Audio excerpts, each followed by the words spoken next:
Bien.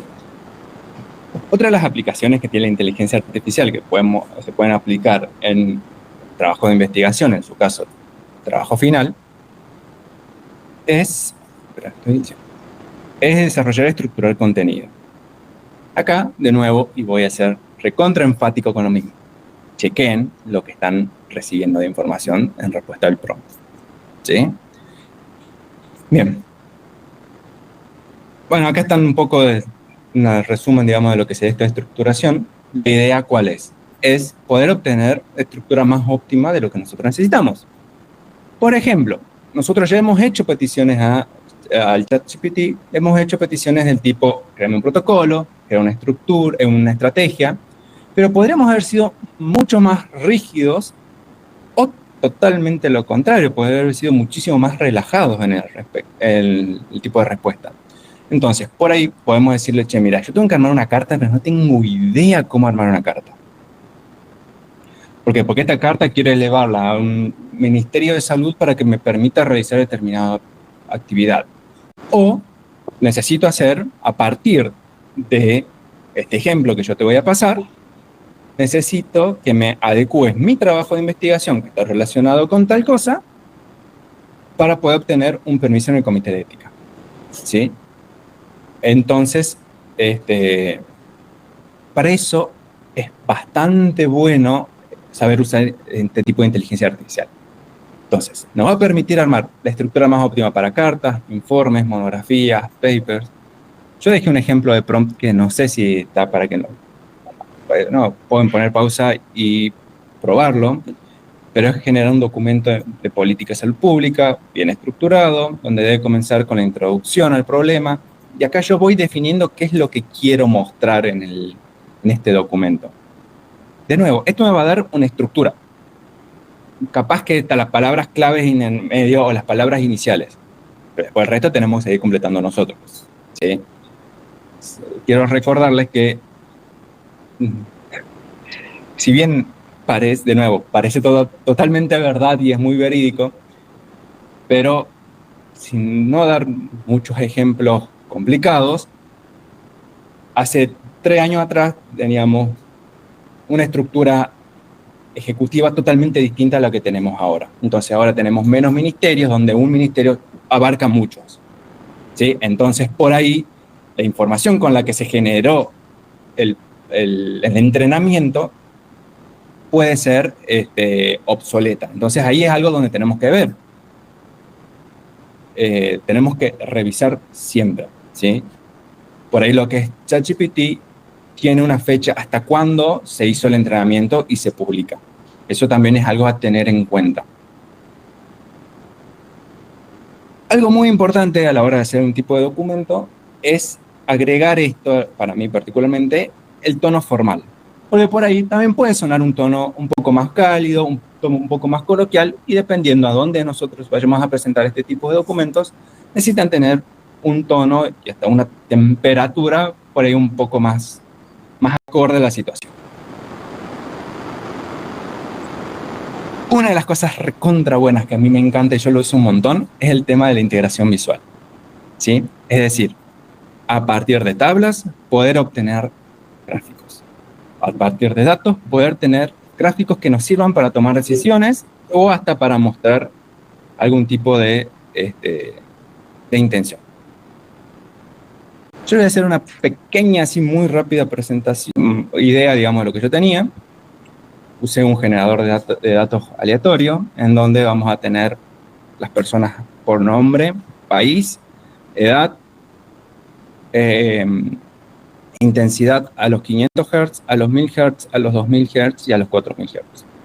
Vamos a jugar un poco con...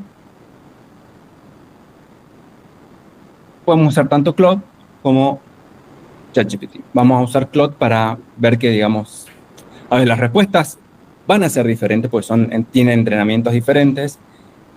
Claude por ahí no es tan bueno con la invención de cosas nuevas, sí es más bueno, a mi punto de vista, para el análisis de datos.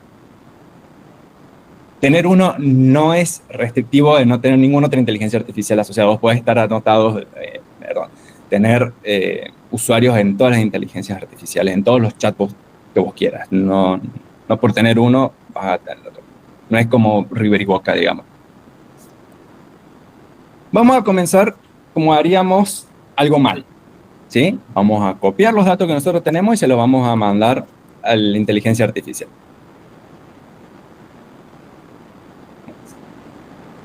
Primero, no entiende nada.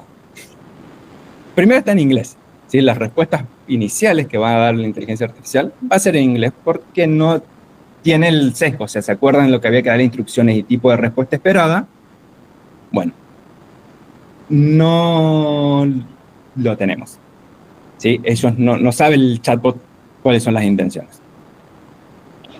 Vamos a hacer, acá hace un análisis en donde muestra los puntos claves. Hace una estadística básica de todos los datos que yo les pasé, quién es el más joven, quién es el más antiguo, más viejo, el rango de edades y la edad promedio. Y para cada una de las frecuencias detectó cuál es el valor máximo y cuáles son los valores máximos y cuáles son los valores, cuál es el valor máximo, el valor mínimo y el promedio. Ahora, les pregunto, ¿esto nos sirve para algo? No lo sé. Eso va a depender de ustedes, ¿sí? La respuesta es depende, y depende de lo que están buscando. Pero así como así, la estadística básica que le tiro de intensidades en una frecuencia, la verdad suele ser poco útil, pero bueno. Primero lo que vamos a hacer es, por favor, de nuevo, siempre con modales, respóndeme siempre en español.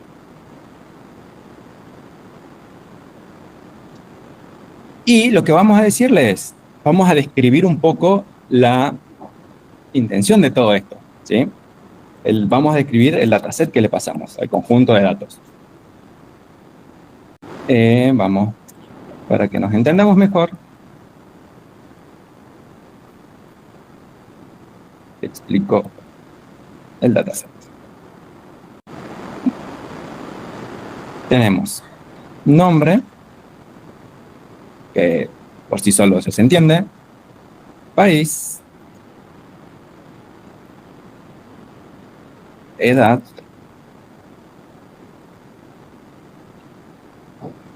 y F500, F1000, F2000 y F4000 son las intensidades de respuesta, son los umbrales auditivos para las frecuencias de 500, 1000, 2000 y 4000 Hz. Y ahora vamos a obtener primero la respuesta en español y nos va a dar otro tipo de información, donde ya no estás empezando a hacer un poco más de sentido. Acá vemos una cuestión que algo que nosotros no dijimos. Nosotros hablamos de respuestas auditivas. En ningún momento le dijimos que estaban en decibeles. Así como las frecuencias, tampoco le dijimos que estaban en hertz. Entonces, son inferencias que va haciendo la inteligencia artificial a partir de los prompts y los datos que va obteniendo, ¿sí? Y acá tenemos observaciones importantes, que ahora está empezando a tener un poquito más de contexto, un conjunto de datos vacío a la hora de la respuesta. Los umbrales auditivos varían significativamente, la frecuencia muestra umbrales más altos, en 4000, silvestre presenta un umbral más bajo, etc. Ahora, ¿qué es lo que quiero yo? ¿Cuál es el mejor tipo de gráfico para ver estos datos? Y nos tira un ejemplo.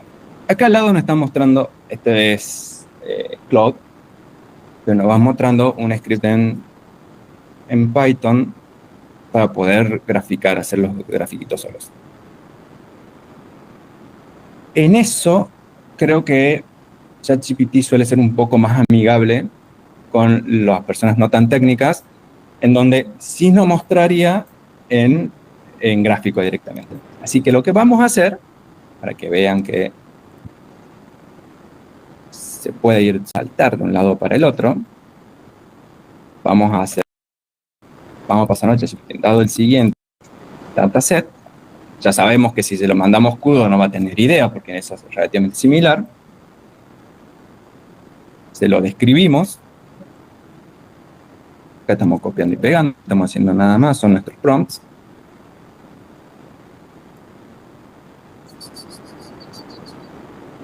Por favor, responde siempre en español, el dataset, y quiero saber cuál es el mejor típico para estos datos. Y se va a poner a trabajar ChatGPT en lo suyo. Fíjense que cada tanto va actualizando la memoria, es decir, está actualizando el contexto, tanto cómo quiero cómo quiero que me responda y qué tipo de, o sea, un resumen muy básico del cómo tiene que tratarse, ¿sí? Entonces acá quiero que le diga, muéstrame. Primero en principal está bueno ver que habla de gráfico de líneas, gráfico de barras agrupadas y un box plot, mientras que Claude también dio las mismas respuestas. Gráficos de barra, líneas y box plot, ¿sí? Así que, como para que vean que se puede ir y volver, son bastante similares las respuestas. De nuevo, si bien están basadas en probabilidades, es una probabilidad muy alta que esto sea relativamente cierto. Entonces, quiero que me muéstrame en barras agrupadas. Simplemente porque no tengo idea de lo que le estoy pidiendo. Porque si yo sé que son umbrales y estamos hablando de frecuencias, ¿qué es lo ideal de mostrarlo? En un gráfico de línea, ¿sí? Pero bueno, le pidamos barras agrupadas solamente para mostrar que se puede, nada más. Y acá no hizo. Entonces ahí le digo, che, para no mejor, pásalo a gráfico de líneas. Y nos va a dibujar el gráfico de líneas. Pero hay algo que ChatGPT no está entendiendo. Porque acá, si bien está en gráfico de líneas, hay algo que no cuadra. Porque le falta un poco de contexto extra. ¿Qué es lo que nos estaría faltando? Los audiogramas, ¿los vemos en escalas lineales? Entonces, al no verlos en escalas lineales, los vemos en escala logarítmica, ¿sí? Fíjense que tampoco están marcadas solamente las frecuencias que nosotros pusimos, pero el audiograma, que es realmente lo que nos interesa evaluar, les interesaría a ustedes evaluar, está medio forzado a algo que no, o sea, se parece pero no es tan así. Entonces lo vamos a decir, estos son umbrales auditivos, por favor usa el Canva de un audiograma.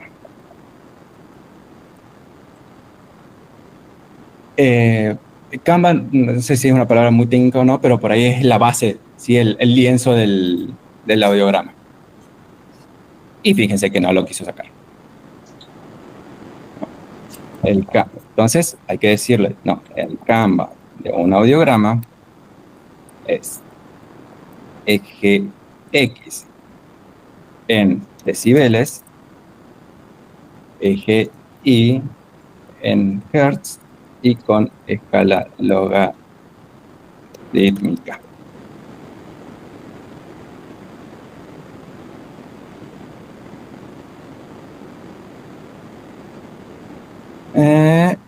Y ya sigue sin parecerse, ¿sí? Si bien se empieza a ver otro tipo de gráfico, no es lo que nosotros necesitamos. Acá podemos ir iterando y jugando y decirle, bueno, los rangos del eje Y van del 250 al, vamos a poner un número ridículamente, que no lo sabe, 16.000K, a 8, bueno, gracias. Y los del eje X van del 0 al 120, pero al revés.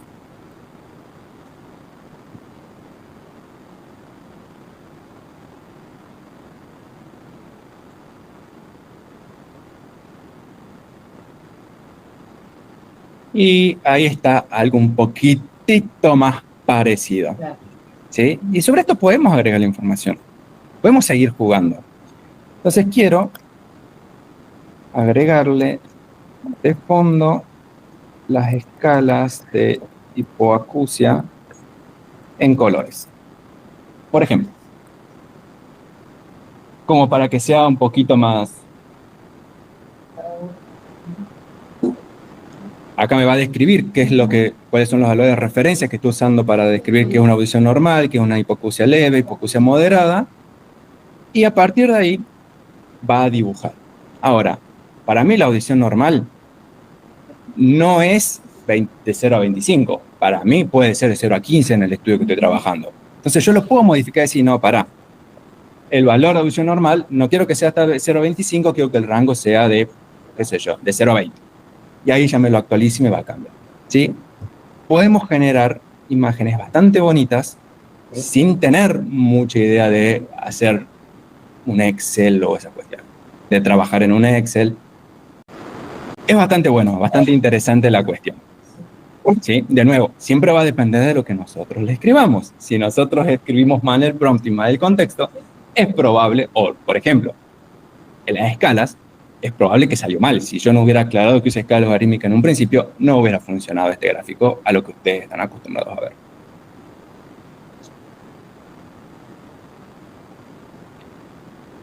Bien. Otra cosa interesante para trabajar con las inteligencias artificiales es que al ser generativas, saben relativamente un poco de todo. Y mucho de todo también. Pero bueno, de nuevo, hay que corroborar. Es muy rico en cualquier tipo de proyecto agregar análisis de otras disciplinas. Por ejemplo, lo que sería un análisis de costo, análisis social, análisis económico, etc. Entonces, nosotros, con lo que ya sabemos, le podemos pedir, vamos a Claude, para solamente variar un poco la interfaz, le decimos, quiero que actúes como un experto en análisis de costos ocultos para evaluar el siguiente proyecto. Acá tenemos dos opciones. O podemos agregar ya el anteproyecto que tenemos preaprobado o ya trabajado para poder mejorarlo, o podemos empezar a describirlo. Entonces, yo como en este caso no tengo ningún anteproyecto a mano, vamos a describir un poco. ¿Qué es lo que quiero hacer? Quiero hacer el proyecto será de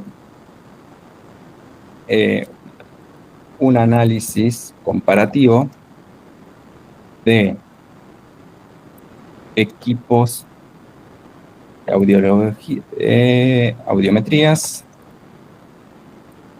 de alta frecuencia asociado a parámetros de salud pública.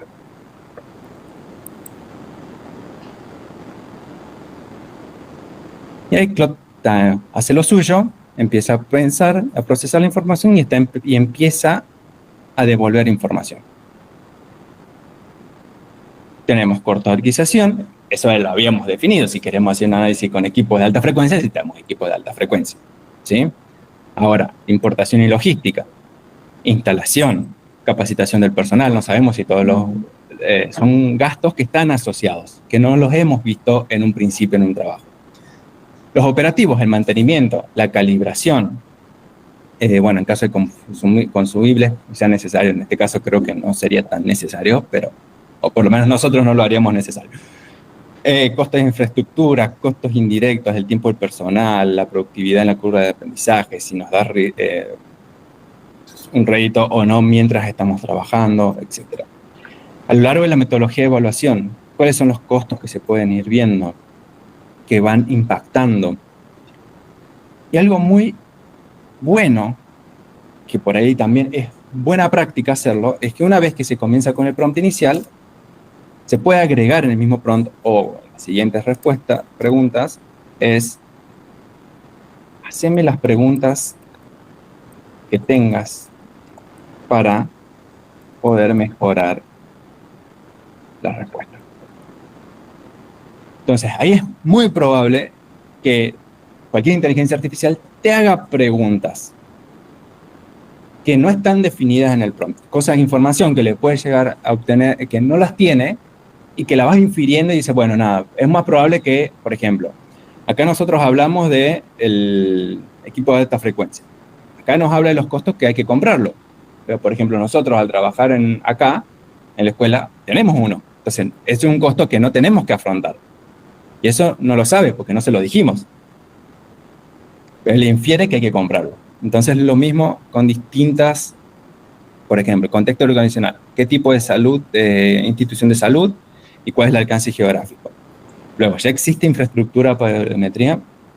Sí, ya la tenemos la infraestructura. Entonces, es muy probable que el análisis de costos no haya que evaluarlo. Fíjense la cantidad de preguntas que está asumiendo para generar la respuesta. Si bien esta respuesta parece muy grande, muy general y hasta muchos puntos tiene sentido, pero nuestra respuesta sería mucha mejor. Nuestra respuesta sería muchísimo mejor si responderíamos todas estas respuestas y le daríamos un prompt muchísimo más rico con mucho mayor contexto. Podemos hacer que actúe, además, como abogado. Bastante interesante. Entonces ahí podemos evaluar los análisis legales del proyecto. De nuevo, se le puede pedir también, che, haceme las preguntas que vos tengas para que esto sea algo más rico. De nuevo, una respuesta más real, digamos, de lo que podemos llegar a buscar. O, si no, genérame un documento para presentar al comité de ética.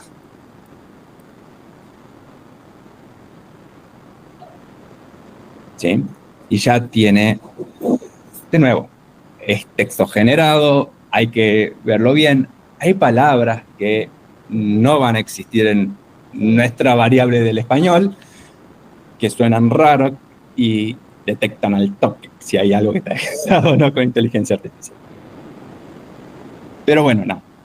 Son una de las grandes beneficios que creo yo que por ahí, me acuerdo como estudiante tuve, que eran desafíos de, che, ¿dónde saco los modelos? O cómo puedo mejorar esta descripción, este punto para un comité de ética, que por ahí está bueno la lluvia de ideas que te da y a partir de ahí poder completar con tus palabras o no. La idea es que sí, poder completar los puntos que pide para las distintas etapas.